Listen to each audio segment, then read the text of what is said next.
السلام علیکم ورحمۃ اللہ وبرکاتہ۔ الحمدللہ رب العالمین والصلاة والسلام علی سید الانبیاء والمرسلین، اما بعد، اعوذ باللہ من الشیطان الرجیم، بسم اللہ الرحمن الرحیم۔ اقرأ بسم ربک الذی خلق، خلق الانسان من علق، اقرأ وربک الاکرم، الذی علم بالقلم، علم الانسان ما لم یعلم۔ پیارے عزیز بچوں،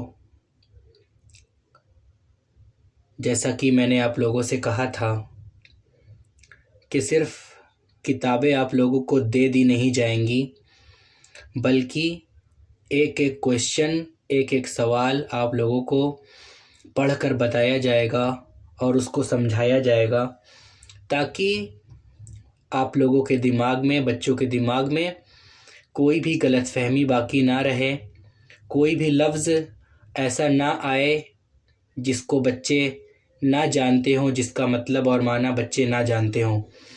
اسی لیے میں نے یہ بات کہی تھی کہ بچوں کو کویشچن، سوال جواب پڑھ کر بتائے جائیں گے، اور آج انشاءاللہ ہم سوال جواب میں سے پہلی فصل جو اسلامی کوئز کے نام سے ہے، اس میں سوال جواب کو بہت سارے پارٹ میں الگ الگ بانٹا گیا ہے۔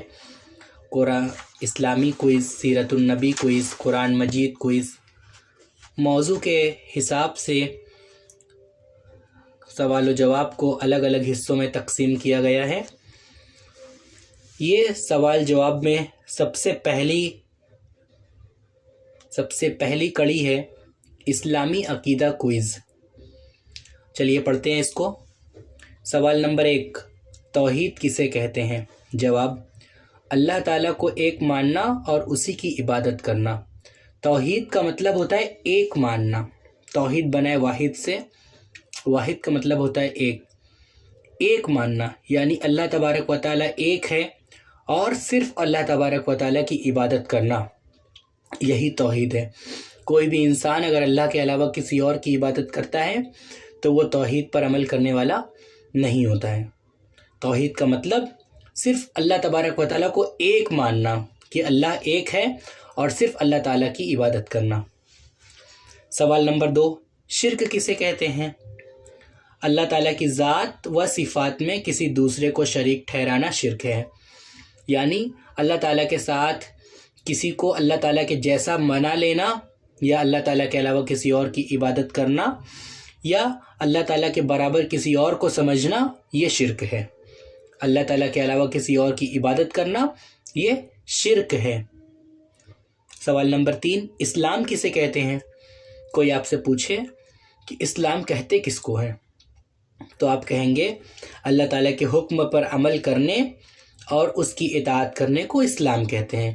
اسلام ایک ایسا مذہب ہے جس میں ہم اللہ تبارک و تعالیٰ کے حکم پر عمل کرتے ہیں اور اس کی اطاعت کرتے ہیں۔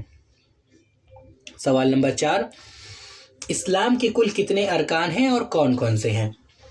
تو اسلام کے کل 5 ارکان ہیں۔ اسلام کے ارکان مطلب اسلام کے جز، اس کے رکن، اس کی جمع ارکان ہیں۔ اسلام کی 5 بنیاد ہیں۔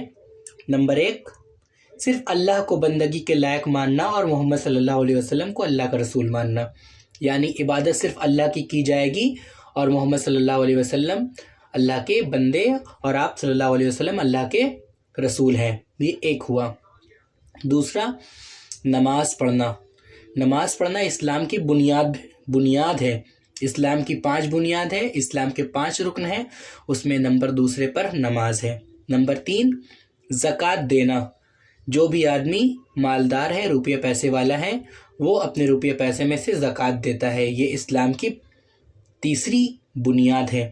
نمبر 4، ماہ رمضان کے روزے رکھنا۔ روزے رکھنا بھی اسلام کی چوتھی بنیاد ہے۔ اسلام کی 5 بنیادوں میں چوتھی بنیاد روزے رکھنا ہے۔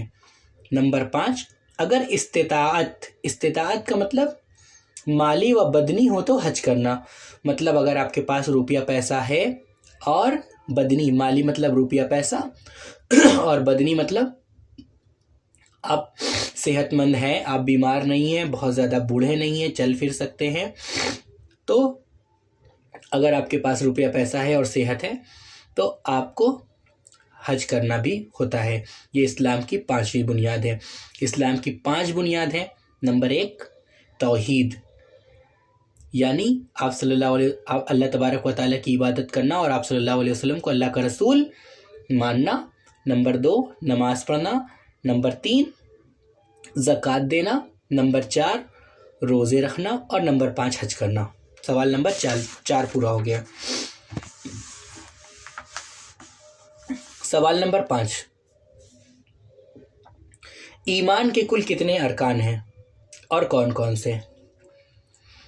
ایمان کے 6 ارکان ہیں۔ نمبر 1 اللہ تعالیٰ پر ایمان رکھنا۔ نمبر 2 فرشتوں پر ایمان رکھنا۔ نمبر 3 آسمانی کتابوں پر ایمان لانا۔ نمبر 4 رسولوں پر ایمان لانا۔ نمبر 5 آخرت کے دن پر ایمان لانا، اور نمبر 6 اچھی بری تقدیر پر ایمان لانا۔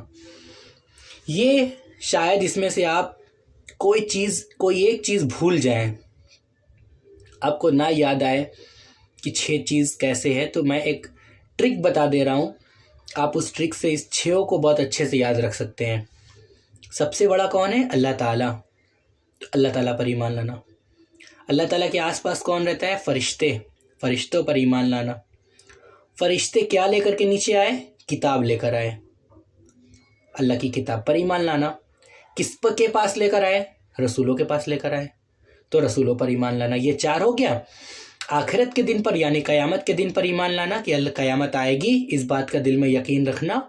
اور نمبر 6 اچھی اور بری تقدیر پر ایمان رکھنا کہ اللہ تعالیٰ نے اچھی اور بری تقدیر بنائی ہے۔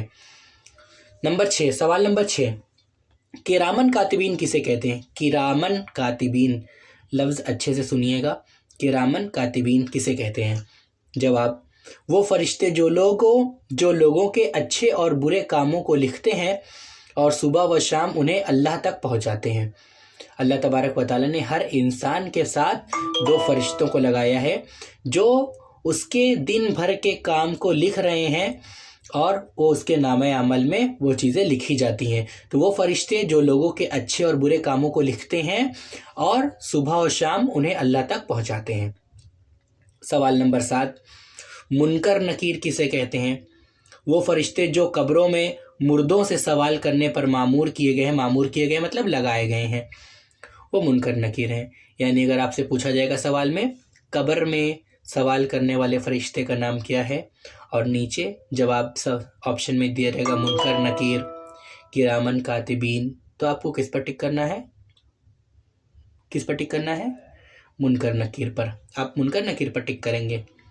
منکر نکیر قبروں میں مردوں سے کتنے اور کون کون سے سوال کرتے ہیں؟ منکر نکیر قبروں میں مردوں سے کتنے اور کون کون سے سوال کرتے ہیں؟ منکر نکیر قبروں میں مردوں سے 3 سوال کرتے ہیں۔ نمبر 1 تمہارا رب کون ہے؟ نمبر 2 تمہارا دین کون ہے؟ تمہارا دین کیا ہے؟ اور نمبر 3 تمہارا نبی کون ہے؟ یہ 3 سوال مردوں سے کیے جاتے ہیں۔ سوال نمبر 9، سب سے بڑا گناہ کیا ہے؟ شرک۔ جواب، شرک اللہ کے علاوہ کسی اور کی عبادت کرنا یا اللہ کے ساتھ کسی اور کی عبادت، اللہ کے علاوہ کسی اور کی عبادت کرنا یا اللہ کے ساتھ کسی اور کی عبادت کرنا۔ آپ اللہ کو چھوڑ کر کسی اور کی عبادت کر رہے ہیں تو یہ بھی شرک ہے۔ آپ اللہ تبارک و تعالیٰ کی عبادت کرتے ہیں اور ساتھ ہی ساتھ کسی اور کی بھی عبادت کرتے ہیں تو یہ بھی شرک ہے۔ اللہ تبارک و تعالیٰ شرک کو ہرگز معاف نہیں کرے گا۔ اللہ تعالیٰ قرآن مجید میں کہتا ہے ان اللہ لا یغفر ان یشرک بہ ویغفر ما دون ذلک لمن یشاء۔ اللہ تعالیٰ ان اللہ لا یغفر ان یشرک بہ، اللہ تعالیٰ اپنے ساتھ اگر شرک کیا جائے گا، اللہ تعالیٰ کے ساتھ اگر شرک کیا جائے گا، ان اللہ لا یغفر، اللہ تعالیٰ اس کو معاف ہرگز نہیں کرے گا۔ وَيَغْفِرُ مَا دُونَ ذَلِكَ لِمَن يَشَاءُ، اس کے علاوہ کوئی بھی گناہ ہو اللہ تعالیٰ اگر چاہے گا تو اس کو معاف کر دے گا، لیکن اللہ تبارک و تعالیٰ شرک کو ہرگز معاف نہیں کرے گا۔ سوال نمبر 10، قیامت کب آئے گی؟ اس کا علم صرف اللہ کو ہے، البتہ نبی صلی اللہ علیہ وسلم کے ذریعے یہ بتایا گیا کہ جمعہ کا دن اور محرم کی 10ویں تاریخ ہوگی۔ قیامت کب آئے گی اس کے بارے میں کسی کو بھی معلوم نہیں ہے۔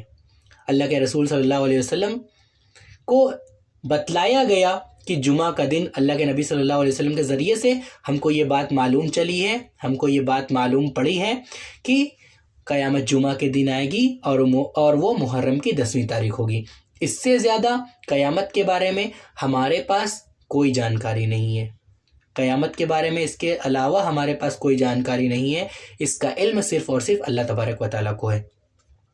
اسی 10 سوال پر آج کے اس چھوٹے سے ویڈیو کو ہم یہیں پر ختم کرتے ہیں، اور دعا کرتے ہیں کہ اللہ تبارک و تعالیٰ ہم کو ان 10 سوال کو سمجھنے کی، اس کو یاد کرنے کی اور اس پر عمل کرنے کی توفیق عطا فرمائے، اور ہمیں توحید پر زندگی گزارنے کی توفیق عطا فرمائے، اور ہمیں زندگی بھر شرک سے بچنے کی توفیق عطا فرمائے۔ یہ سب سے بڑا گناہ ہے، اللہ تعالیٰ اس کو کبھی بھی معاف نہیں کرتا، اور اللہ تبارک و تعالیٰ کے ساتھ شرک کرنے والا انسان ہمیش جہنم میں رہے گا۔